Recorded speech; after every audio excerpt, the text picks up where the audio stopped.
ஆட்டுக்குட்டி முட்டை இட்டு கோழிக்குட்டி வந்ததுன்னு யானை குஞ்சி சொல்ல கேட்டு பூனை குஞ்சி சொன்னதுண்டு. கதையில்ல சாமி இப்போ காணுது பூமி, இது மட்டும்தானா இன்னும் இருக்குது சாமி.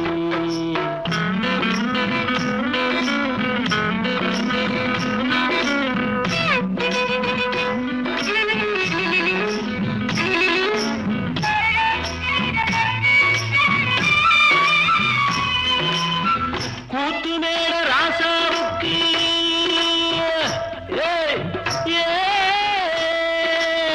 கூத்துமேட ராசாவுக்கு 102 பொண்டாட்டியா, 102 பொண்டாட்டியும் பாட்டு முட்டை போட்டதுவா. பட்டத்து ராணி அதுல 18 பேரு.